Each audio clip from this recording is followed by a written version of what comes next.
Welcome back to another episode of ERUDITION, where we learn, discover, and understand new knowledge that has been with us around and that we have failed to recognize for a long time now.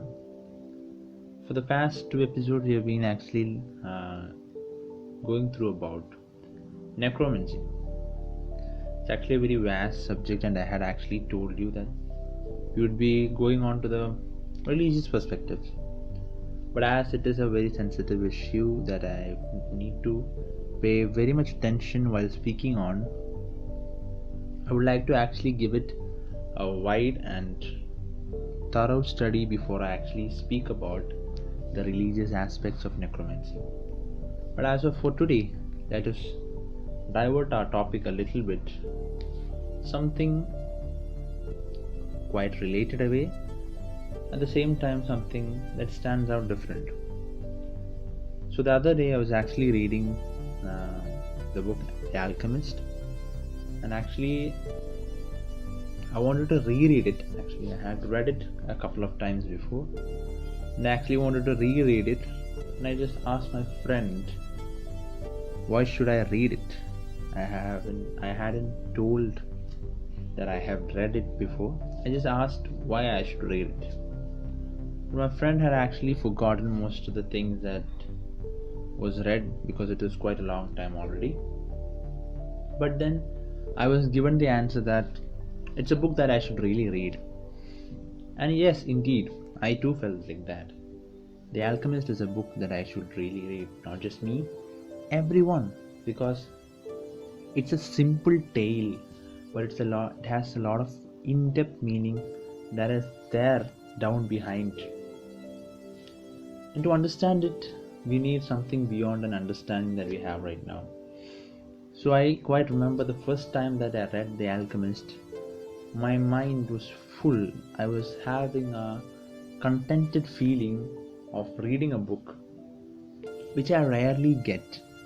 The Alchemist actually gave me a complete feeling, a complete bliss, something that I don't get from every book I read. Not every book has the same magic that The Alchemist has. Probably that's why The Alchemist is The Alchemist who stands out. Well, The Alchemist is one such a masterpiece which has a lot of meanings within it. When we look at it from different perspectives, we get different interpretations. So today, I just thought I'll just take one little interpretation from that and I'll just talk about that. So, in the beginning of the story, and in many other places during the story, we actually see two stones called the Urim and the Thummim, which is actually given to the boy by the old king who visits him right after he interprets his dream with the gypsy woman. So, this king, who calls himself Melchizedek, the king of Salem, actually gives him out of his treasures. That is, the boy actually sees a very bright, shining chest that the king is having, and it is actually an ephod. It's actually a breastplate which most of the priests used to wear in the. Actually, look back to the Judaic community. I will say about the Jews. Yeah, the Jews high priest specifically actually wears a breastplate that has very precious stones stuck to it. So Melchizedek too in the story does have one such, and it is out of that he actually takes out the Urim and Thummim and gives it to the boy. And the simple reason why it was given to the boy was just to actually give him an encouragement. An encouragement in the sense there will be certain situations where the boy needs to take tough decisions, where the decision making will be very tough for the boy, that he wouldn't know what to do, that he might be discouraged from pursuing his dream, that he might give up on his dream and just return to where he was. So these stones were just an encouragement that is given to him to pursue his dream, which, when the king met him, that he was almost going to give up. So now Paulo Coelho actually represents Urim and Thummim as the presence of God in a journey in our life that we set out to pursue our dreams.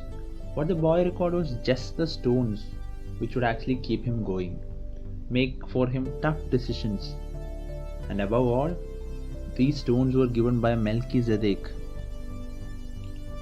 Well, Paulo Coelho is actually a brilliant writer, I will say, because when many other people quite find it hard to use the similes, brilliant similes in books, Paulo Coelho actually used a simple one called Melchizedek.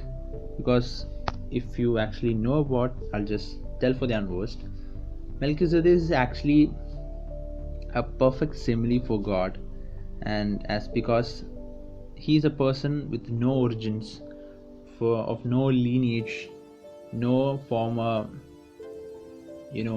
generations mentioned. We know nothing about him, just the fact that he is a king and then he is a priest. Well, isn't that what we sound about God? We don't know anything about God. We don't know where he came from, where he goes, how he came into existence. But we know that he is God, that he exists, that he is greater than many of us who live on the earth, that he is the creator of us. So yeah, Melchizedek is a perfect character placement that actually is used to depict God instead of actually mentioning the name God. And hats off to Paulo Coelho for such a depiction. So he also wanted to, putting Melchizedek, Urim and Thummim into this story, Paulo Coelho actually points out that God actually can help us achieve our dreams. See, I'm not being religious out here, but I'm just stating out facts. So the boy actually didn't need nothing more than just a Urim or a Thummim. It was not the stones that mattered. It was just the encouragement. It can be anyone. If not for the stones, not just the boy, all of us who sets out on pursuing our dreams actually have a Urim and the Thummim in our life too. We just don't sometimes realize that. Sometimes we realize that. When God wants us to achieve something, when he wants us to achieve our dreams, he actually places such stones in our life. When I say stones, I mean the precious stones that the boy was given. Similar ones, but not be stones. For in that boy's case, it was those two stones. But in our case, it can be our friends, our family, our life partner, our children, a distant relative, or even a stranger. It can be a repeated dream, like how the Joseph in the Bible has, or it can be a repeated sign that always catches our attention, or it can be anything. It can be anything. We just need to find out what it is. When you are en route to pursue your dreams, just remember this, that the whole world may be against you on you pursuing your dreams. But if you look out and find that one sign, that one person, or that one thing that actually gives you a motivation to go forward, just know that it is just God who is extending his support towards you so that you can achieve your dreams. And there's always this hole in the bag that the Paulo Coelho points out, saying the boy fears that these stones will fall out of through that. Well, we all have that hole in our bags, but just like the boy, let us preserve what is given to us, our Urim and our Thummim. Let it be with us until we find our chest. And when we open the chest and we find the treasure, pull out those two stones that we were given and add it to the treasure. Because as much value as a treasure is these two stones to the boy, because it is these two stones that actually got him to the treasure that has been wandering for. It took him years, but these always stuck to him until he reached his goal. so it is as valuable as your chest treasure. About Urim and Thummim, it's actually a very vast topic to learn about, and we will soon learn about it some other time. For the time being, I'll just leave this here, and until I get back to you again, you just set out, find your Urim and Thummim, and get on to pursue your dreams. I'll join you soon and let you know more about this. Thank you for listening.